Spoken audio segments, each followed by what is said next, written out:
Alright, folks, it's time for another SEPreme reading session. It's raining outside, rainy day reading, and this is our third installment about pacifism, and it's section 2.2 Maximal versus Minimal Pacifism. Let's share that screen. And, just note that part of the context of this series is that I'm always telling people to read these articles, and they're always disobeying their instructions. And they continue with this petulant argumentation that's kind of masturbatory on Facebook and really gross. It's very violent, it's very sadistic, it's very gaslighting, and hence quite unfeminist. And you can see it every day on my timeline. I can post the most uncontroversial statement, and people find a way to disagree with it that parades their irrationality. And when I tell them, well, no, you're making mistakes that are cataloged in these, top shelf sources, this is at the general level, this is the best source you're going to get, the Stanford Encyclopedia of Philosophy.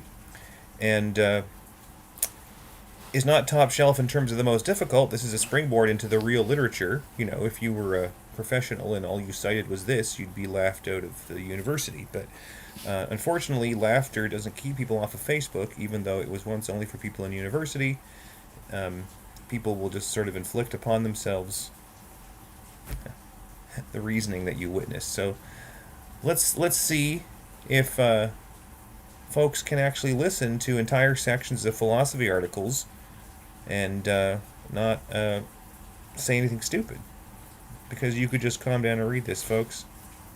And pacifism is obviously a hot topic right now. We've got a lot of hot wars going on and a lot of people dying. So I don't say any of this lightly. I'm really disgusted with all of you for not taking every single proposition seriously. Life is not a joke. The truth is not a joke. And nothing I say to you is a joke. Your mind is a joke. So, 2.2 Maximal versus Minimal Pacifism. Maybe in what I was just saying, I was being a bit minimal in my pacifism, but y'all gotta be told sometimes. If your parents didn't do it, then it falls to your unpaid local teacher. I'm paid well for some of my students, but you ungrateful sods, you getting it for free. So the difference between maximal or broad and minimal or narrow pacifism has to do with the extent of the commitment to nonviolence. So, maximal pacifism would have to rule out BDSM. He said, like a radfem. This difference, sex negative radfem. This difference can be explained with reference to the questions of what sorts of violence are rejected and who is the recipient or beneficiary of nonviolent concern. Pacifists reject violence and war. But there's an open question about how war and violence are defined, and thus about what sorts of actions are rejected by pacifists. There is, of course, a continuum between maximal and minimal pacifism, with maximal pacifism rejecting all forms of war and violence. Minimal versions, plural, of pacifism fall away from this in various directions. Maximal pacifism is closely related to absolute and universal formulations of pacifism. Minimal pacifism has more in common with contingent and particular versions of pacifism. And if you're just joining the series, the previous section was the one about absolute versus contingent, right? And the next one is going to be about universal versus particular. So they're signposting, they're giving you the world map here of how this section compares to the rest. So make sure you understand that when you read an article like this. Otherwise, you'll be lost. Why are they talking about this there? Okay, so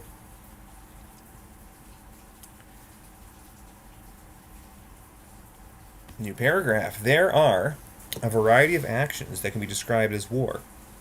Terrorism, insurgency, civil war, humanitarian intervention, full-fledged interstate conflict, and world war that includes the possible employment of nuclear weapons. Most pacifists will reject nuclear war. Well, that's a relief. And full-fledged interstate conflict. Well, I don't know about most for that one. What about the just war theory from the last section? Anyway, this is a case where this most is not actually proven that it's, say, above the median or above the average.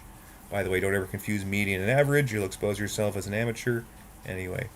But there are differences about whether, for example, civil war or humanitarian intervention can be justified. For example, some who could be described as pacifists supported the use of military force during the American Civil War. William Lloyd Garrison, for example, compromised his pacifist beliefs to support the cause of emancipating the slaves. This is related to a question that Ahmed put to me in the threads yesterday of whether I denounce the Nat Turner rebellion, and I told him, well, if I was in that situation, if I was a member of Hamas, or if I was Nat Turner, I would not do those things because I'm a pacifist. And specifically, although I do believe in just wars, so I'm not as absolute in my pacifism as I am in my freedom of speech, because speech is less violent than war, I do believe in just wars, and I don't think a just war can employ rape as a tool of war, which is part of the problem with Hamas. So what Hamas is fighting is not a just war, and is in fact part of the war that Islam is fighting, in which it is using rape as a tool of war in Britain. Just watch the banned documentary, The Rape of Britain. At issue in thinking about these differences are questions about the importance of key values such as sovereignty and human rights, as well as the question of how best to create stability in the face of social unrest. One difficult issue for some pacifists is the question of using violence in defense of human rights or in opposition to tyranny. Maximal pacifists will reject all use of military force, even in defense against dictators or in response to human rights violations. They say military force, really maximum pacifists reject all use of force. Absurdly maximal pacifists would reject anything that's more than 0 newtons of force. But here force means coercive force, not Newtonian force measured in newtons. It would take force to get off the couch, but it's not an act of war. By the way, this is related to what I was saying was Kirk's dumbest position. Rest in peace, Charlie Kirk. But his dumbest position is not about any of the topics y'all have your panties and knots about, but Kirk's dumbest position is that weed is bad because it's pacifist. Putting it that way makes it more obvious that it's dumb. He kind of dressed it up a bit, but that's what he said. Anyway. The opposite is true. ADHD meds are bad because they are the opposite of pacifist. They are, wargenic. Maximal versions of pacifism will condemn all taking of life. That would rule out medical assistance in dying, folks. And by the way, I don't think it should be totally illegal. That's an absolutist red herring when people are like, oh, but there are cases. Yeah, there are cases. Okay, so there are cases. Let's say there's at least one case where it's justified to have euthanasia, government-assisted suicide, where the government kills you to save money. Let's say there's at least one case. That's a complete distraction, because right now MAGE is 5% of all Canadian deaths. And, a lot of things are like that. Pacifists may also extend their rejection of violence to include a rejection of the death penalty, meat eating, and abortion. More narrow versions of pacifism may take into account the distinction between the innocent and the guilty, holding only that the innocent may not be harmed. Which is why we have the presumption of innocence, according to Blackstone's formulation, because you cannot guarantee that you punish the guilty, but you can guarantee that you do not punish the innocent. And that is what feminism demands, and insofar as feminism entails pacifism, and I think that is the only truly feminine. Feminism is that which logically necessarily entails pacifism. Which form is why there's such a long article on this topic, but some form of it. This distinction is important for thinking about the question of non-combatant immunity in war, with many pacifists arguing that war is wrong because it puts the innocent at risk. That's a good default position. Notice they don't say always wrong. That's a different claim. People run these together because they only have one class in logic. And so they think the only formalization is with the universal quantifier, but they haven't read the Wikipedia about default logic or any of this Stanford Encyclopedia. So beware of the quote-unquote logic you see on the internet, folks, kids, whoever you are. Don't listen to it. Listen to the professionals, such as a professor or a computer program. This article was written by a professor, and Logicola and ChatGPT are computer programs which don't know they're supposed to be a dick to you, so they will actually not gaslight you when you make sense. Imagine that. Some people just gaslight me because of my Jewish-sounding name on these debates.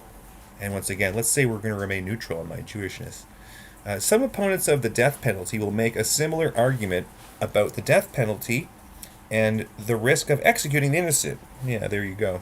It's in line with due process, presumption of innocence, and Blackstone's ratio. By the way, if you don't know what Blackstone's ratio is, you have no business taking a position on any crime whatsoever. I'm sorry. Do your reading. Look it up on Wikipedia. Blackstone's ratio. Do you know what it is? Well, if you're in a position of power, it's malpractice to not know.